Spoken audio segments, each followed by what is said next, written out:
Hey everybody, welcome to episode 2 of Tentative Name Funeral Factory, a First Principles Experiment. This week or this episode, I have a new guest, another good friend. And before we get started, let me make a couple prefaces. So the podcast is an experimental podcast exploring the relationship between first principles philosophy and the meaning of life. The meaning of life for the guest, not in general. And then first principles, which is, I guess Elon Musk made it pretty popular. And the guest works with Elon Musk, for Elon Musk. We'll see. I'll neither confirm nor deny that. But it's basically the core concept, like the most basic element of something. So I'm using a couple of experiments to see if I can help people and myself discover their purpose in life with first principles. Wow, that's cool. I thought this was just gonna be a regular phone call, dude. What the fuck? I was just kidding. Oh man. All right. Well, I always ask the guest to have an intro, and our guest is Long Tran, and his intro is that he's also human. No, specifically verbatim, it says just another human. So obviously, Vincent can't read. He's yeah. It's not tonight. Maybe a learning disability. I have no idea. I'm dyslexic. I'm just nervous. I'm just so nervous. You know. All right. Well, Long Tran is just another human. Was that what it was? Yes. Yes.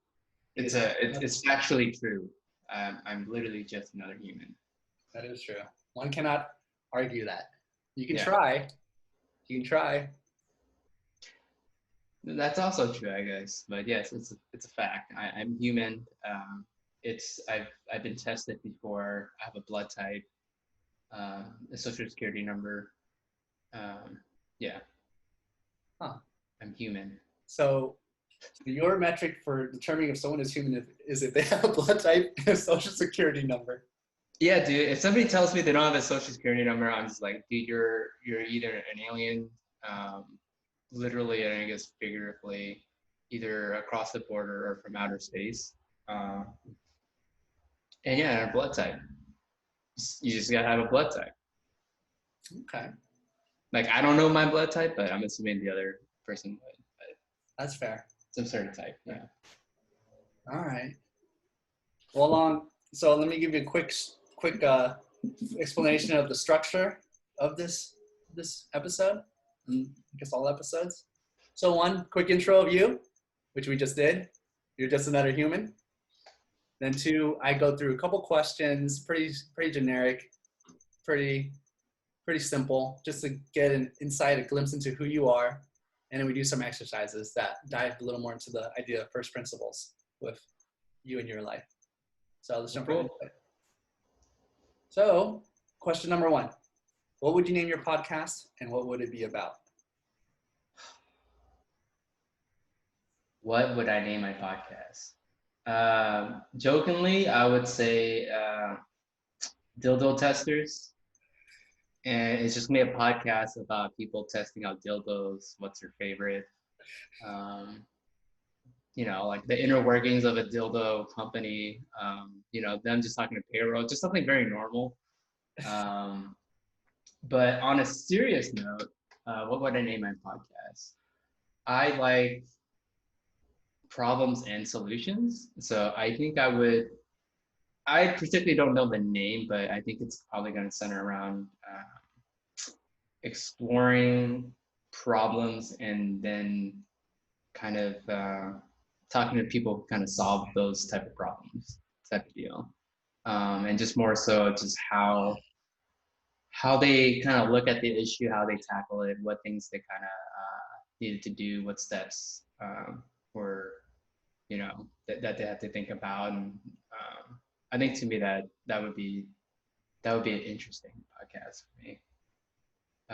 So what would I name it? I have no idea. at least not currently. That's a problem that I have to come up with. There you go. Yeah, right. Oh, you should name it PS. You know? What? PS. Yeah. PS. Yeah. PS. Just another human. I like that. I like that. Not bad, right? Yeah. Not bad. All right. Well, who are some of the guests we want? Top 3. Top 3. Mm-hmm. Let's see. Top 3. Can't think of any right now. Not a specific person, I guess, but I guess I have to do research, right? I think some of the issues that I personally am interested in is the first one would probably be algorithms and how decisions are made based on them. For instance, the whole, I don't know if you remember that Asian doctor that got like beat the shit out of, like in Delta Airlines or whatever, or American Airlines, I think, right? Yeah. So I'm not sure if you like delve deeply into like the actual, like how that whole thing plays out. So I think I would be interested to know, or at least invite to a guest, like whoever designed that algorithm that determined who is most likely, you know. So I guess just to give some backstory, right? American Airlines, they needed the seat for somebody else. And so they pull up an algorithm or they run something in their computer and they determine that this particular dude would benefit them the least. Like this person, whatever values they use, say that, you know, this person's not gonna fly again, blah, blah, blah. Like this person is just not, they're just not doing it for them, right? So let's just kick them out. So that to me is an interesting problem because human wise, you would ask the question, well, there's like 100 people on this plane. Can't we just go around and just ask like, hey, you willing to give up your seat? But instead they went to this algorithm, put the whole onus of responsibility on the algorithm and say, oh, the computer decided, not me. So whoever is a software engineer coming up with these like logic thing, or at least somebody who has a lot of coding ethics and stuff like that, I would be interested in inviting them to see what type of problems they encounter or what type of solution they try to come up with to prevent issues like this.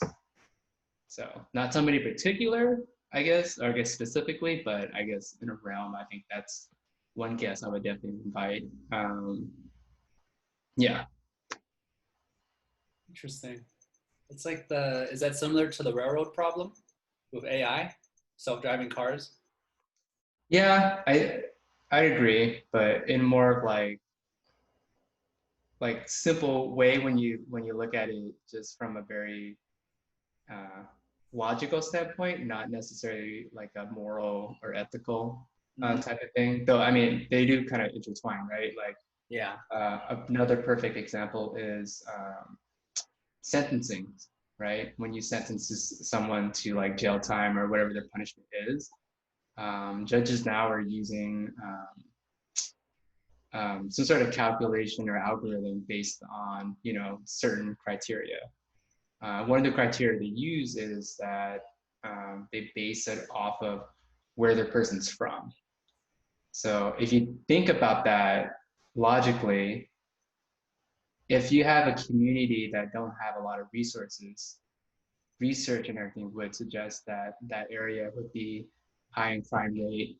And so punishing somebody based on their location, and obviously just redlining, you know, the most likely Hispanic or Black people. So I think that kind of is more in line in terms of like ethical coding and stuff like that. But it really makes you think in terms of like, as much as I like to automate things, or I guess people think, pushing a button and stuff like that, it's not a big deal. But the impact that actually has, the consequences that people don't really think about, I think that, yeah, for sure would be an interesting topic. Yeah, so it's like a weird thing. I don't know. I'm trying to like think more of like the podcast, but That's fine. yeah. So I think for me, like I think problems like that where it just seems so, it seems easy on the surface, but I think the more you think about it, it just kind of like dives, like it just goes in a lot deeper. Yeah. Yeah. It's Yeah. more So I guess these it things. can be a railroad, I guess. Yeah. I mean, that is a very real problem as technology continues to grow and automation becomes more prevalent, right? Yeah. Yeah. It's an interesting thing to tackle, right? And I guess I guess the other interesting thing too, it's kind of like the whole capitalism and slave thing, people just trying to make money type of thing, or well, actually, I guess environment would be like the perfect example, right? Where people decided to do to go with the route of like money instead of like, hey, maybe we should, protect the earth, and then now look at where we're at. So, Yeah. and then technically, prevention is like the most like cost savings, right? Yeah. Or you would think, but yeah, so I would kind of equate that to kind of like the environment. That's definitely like a big problem that we need to tackle as a human society. Yeah.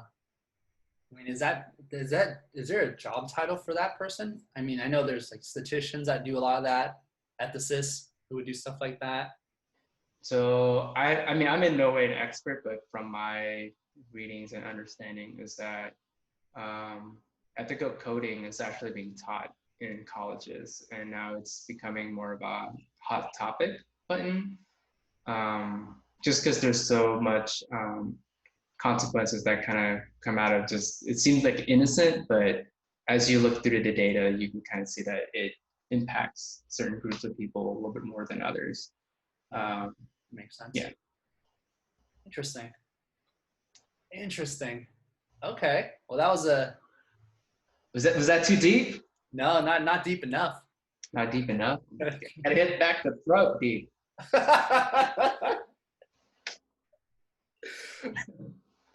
All right. Well, so no specific guest, just a type of guest. Yeah, I think it would depend on the problem. I don't have somebody specifically that I want to like interview. At least currently, I can't think of anybody. Probably because I don't know anybody, so I think that might be the other problem too. So, yeah. Nice. Nice. All right. Well, let's jump to the next part then. So the exercises. There's two exercises. One I call them, the first one the factory exercise, and the second one is called the funeral exercise. And that's how I got the name of the podcast, Funeral Factory. It's like a factory of funerals, just Nice. yeah. It sounds a little dark, but I have a dark sense of humor, so I liked it. Nice. Yeah. So first one, factory exercise. The idea is to see if you're living mindfully in the present, and if you're living a life aligned with your purpose. And then the funeral exercise is to figure out what your purpose is in theory. So that's what it is in theory. So we'll go through it and we'll see if it makes sense for you and if it gives you any insight afterwards. Okay. So the question is, or the exercise is simple. You don't work in a factory, but imagine you did. If you died in a factory explosion today or tomorrow, would you be satisfied with how you left the world? And that is open to interpretation. It could be literally like my impact on the world, or would you be happy with the way you passed with the ones you care about? Like, are they in a good place? Things like that. There's no right or wrong answer. You can give your own parameters for what satisfied means. And lastly, this is not to be confused with how would you live your last day on Earth. That's a very different question. And that's not. I'm glad you clarified that. My answer was gonna be a lot of drugs. It's like I wouldn't be satisfied because I didn't OD and I wasn't strung out for my last seconds on Earth. You might as well, right? I mean, you got nothing to lose. Um, let's see. Would I be satisfied? Yep. And I why? feel logically, I would say yes, because for me, like life just happens, and you kind of live. Or at least I try to live my life the best way I kind of know how. Um, and I guess part of life, like for me, sometimes it's mundane, sometimes it's not. I mean, obviously, I have the luxury of living here, and technically, if I really wanted to do something, I feel like I would be able to string in resources to probably get my foot through the door, I guess.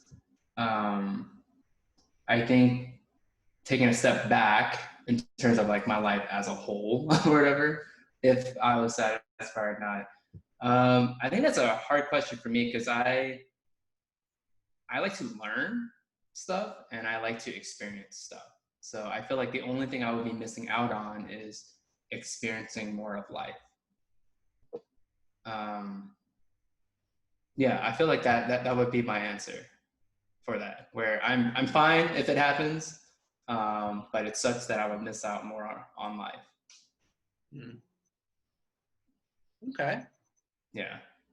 That's a good answer. So I guess you live for experiences. That's one way to look at it. Yeah, I would say so. I think really through experience, personally, I feel like you learn a lot, not about yourself. Well, I mean, also about yourself, but about the world around you and just like simple things too. Like, for instance, just like traveling, right? You kind of realize just how small your perspective is in some sense, and it kind of gives you, yeah, a greater sense of the world and it's kind of like more of an open mind, or at least you would hope, right? So did us travel, right? Not be like a dick overseas or something, but at least that's the intent, at least for me to experience stuff. It's to, I don't know, it's just kind of like things that you think you know in life or things that you don't know. And then when XYZ actually does happen, that's when you can start kind of understanding yourself a little bit more, your decision, and then, yeah, right? Your strengths, your weaknesses. So I think that for me, it's just, yeah. So I think for me personally, I think that's important. Definitely the experience. Got it. Okay. So if you died in a factory explosion today, you logically would be satisfied, but you would also think, okay, that sucks. I don't get to experience more things, or I can't enjoy life anymore. Yeah. Yeah. Is that fair? Yep. Completely fair to say. Okay. So taking it one step deeper, the funeral exercise. So the idea here is you're at your own funeral, or you're not at it. Let's say at your funeral, who do you envision being there? And then what would they say about you? And this who or what would you imagine? It could be pets, it could be like your favorite shirt, it could be specific people, it could be celebrities, anything. And then the idea is the people that you see there tells you a lot about who you care about and what you care about. And then the things they say as well. Got it. I don't give a shit about shirts. I can care less about celebrities. They're just another human, just like me. I just don't know, and they don't know me. At least not yet. That's good. Who do I want? Who do I want to be at my funeral? Let's see what I envision. Honestly, just family and friends. Um, just because to me, they matter to me, and like if I never met somebody, not that to say that they don't matter, but at my funeral, that's just to me that just makes the most sense. And what would they say about me? Hopefully, good stuff. Um, um, I hope that they would say that at least I can imagine, and I hope that they talk to each other about um, just experience that they had with me in common, just like stupid shit I've done, um, just some fun times and stuff like that. And so I think I think that's how I hope that they will talk about is uh, just kind of like a memory and hopefully good stuff. Hopefully I haven't done too many bad things. Not that I would ever disclose on this podcast ever. But a different one you would. Different episode. Yeah, different episode, right? It's called Locked Up. Be like an Akon intro. There you go. All right. So And I think that's the question, right? I think I answered it. who would be there and what would they say about you? Like, what would you be remembered for? Not what you think they would they say. What would you want them to say? That I have a sense of humor, I hope. Somebody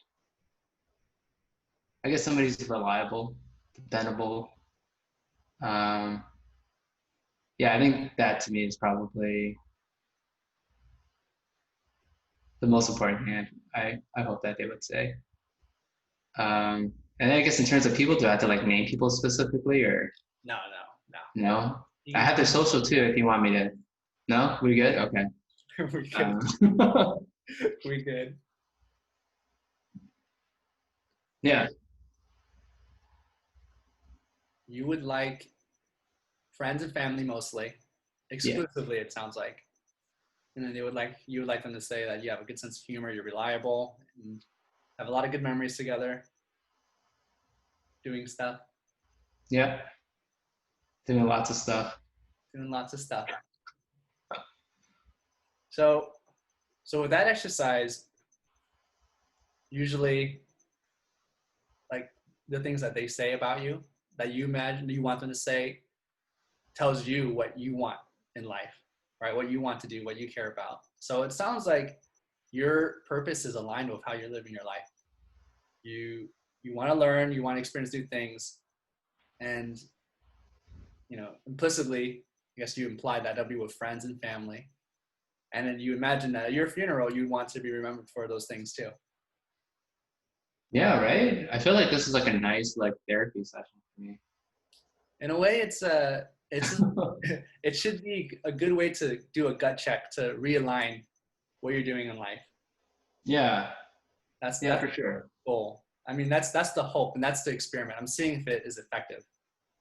If this is an effective way. Yeah. Yeah, it makes you think. Right. I mean, if the first question, like, okay, if I died today, would I be satisfied? It's hard to answer. There's no right or wrong answer. Yeah. Usually it kind of brings out things that you would think about, like, well, I would rather have this done first. I want to do more of this. I want to do more of that. All right. Then it says, okay, well, why don't I do more of that? Like before it's all over. And then the next thing is like, okay, you confirm whether that's what you want to do with what people remember you for. Gotcha. Yeah. And that's basically it. And the rest is just analysis. We talk about the results, not specific the results, but more like did you think that was an effective way to discover your current life purpose? And I say current because I think people change throughout their lives. And I think this is something that people should do often, maybe once a year, maybe once every other year, just to make sure you don't get in a rut. You're not just living a life day in and day out, going on what's the word, cruise control in life and letting it pass you by. Because you're right. You said you have the opportunity living in America with like solid job and everything. And I know not everyone has a good job, but for those who do, and even those who don't, just living in America, there's so much opportunity. And it's such a waste to just let it slip by. Yeah, that's why I call it luxury. It's definitely like privilege. It's privilege as fuck. Like some people just don't even have like clean water. Like that to me, that's like that seemed like such a crazy idea. Like living here, but I mean over there, that's just kind of like life. Yeah. Right. So yeah. That's what traveling does too. It opens your perspective. Yep. Opens your eyes. Yeah, your third eye. It opens it quite a bit. Yes. Okay. So ultimately, do you think this is a good compass to helping you live a meaningful life? Yeah, I think it's a good reminder, right? And you're right. Sometimes we kind of go on autopilot. Um, and I kind of catch myself going on autopilot like every now and then too. But I think just being mindful of just kind of realizing, like, dude, like life goes on, right? I mean, I'm pretty sure whatever it is that you want to focus on, like that's what you're gonna be thinking about. So it's kind of like if you focus on um, like the negative thoughts and stuff like that, or not having enough time, like I'm pretty sure that's all you're gonna be thinking about. So I think this is a good way to kind of put into perspective, right? To know that, hey, like if you're gone today, or would you be fine with it? Um, so it's an interesting exercise. I would definitely say it is very effective. At least for me specifically, and it's definitely a good pulse check too. Yeah. Um, yeah. Yeah. Agreed. Agreed. I try to Yeah. do it like once a year, and it's good to like try to write it down. I mean, for everyone's different. For me, I like to write it down and compare it over the years, and Oh, eventually kind of interesting. have a journal of, I don't know, like the most important things to you in life as you go on. I mean, there's major life things that happen. You get married, you have kids or grandkids, and I don't know, you win some tournament, NBA finals, who knows, right? Wait, you've literally been doing this for like years? Like, 2, 3 years. Yeah. oh, interesting. I read it once on Quora and I thought it was a genius idea. Hmm. Yep. And so I just kind of been keeping it in the back of mind to realign. Interesting. Yeah, I think for me it was the more I know it's cheesy, but like mindful meditation type of thing. Yeah, I think that for me kind of helped put things in perspective. Like obviously it's not more, I guess not as structured as yours, but it kind of touches on the same topic, which is kind of like you get so wrapped up in the day, you're on autopilot, and then if you just take a quick break, and typically for mindful meditation, you focus more on like your physical self as to like where you are, and you focus usually on a physical thing, so it kind of draws your mind back kind of like into your body, and then you're more grounded. At least that's the idea behind it. Um, and then I guess what it does is that it kind of pulls you back from whatever autopilot that you're on. And the Mm-hmm. idea, yeah, and the idea is that, hey, like, what am I doing? And then you start making decisions kind of like a little bit more, I guess, to you, I guess a little more truthful to you. And you kind of realize that, yeah, sometimes when you go on autopilot, that's just not someone who you want to be, or who you, um, yeah, right? You just want to be you a little bit more, I guess. Yeah. I see a lot of times with mindfulness, it's if you just live your life without really thinking about what you're thinking, why you're thinking certain things. Basically, your environment dictates your thoughts, and I think mindfulness kind of helps you center and to help you realize. You almost like, it's like instead of your thoughts being who you are, you almost look at it passing you by. And you can kind of see, okay, that's why I'm feeling a little frustrated, agitated. Like I'll just let it go. Yep. That's how it works for me. Yeah. No, it's a exact same idea, right? It's just kind of like your mind just plays the same record over and over again. You're like, all right, let's just get this over with. So it's how you don't feed into it, right? Exactly. Yeah, yeah. Exactly. Okay. Well, one final question that I don't think I put on the notes for you, but it's a simple question. I stole this from Tim Ferriss, and he stole it from somebody else. But it's basically, if you can put a billboard all around the world for billions to see every day as they drive by or walk by, what would it say? A billboard. Mm-hmm. Um, don't be a cunt. Don't. I might choose nicer words, but no, I think that the message is going to be the same. Like, Yeah. personally, I feel like, I don't know, like sometimes people are just dicks for no reason, and it's just kind of like, dude, why be a dick? So, I mean, I'm pretty sure this probably isn't the most effective use of a billboard, but yeah, I think that's what my billboard would say. Just don't be a cunt. Very nice. Straight to the point. Straight to the point. All right. Well, that basically wraps it up. Thank you, Long. Thank you, Long Tran. Just another human. Just another human, yes. Another human. Oh, it was a pleasure. And I'm sure we'll be in touch soon. Sounds good. All right, Long.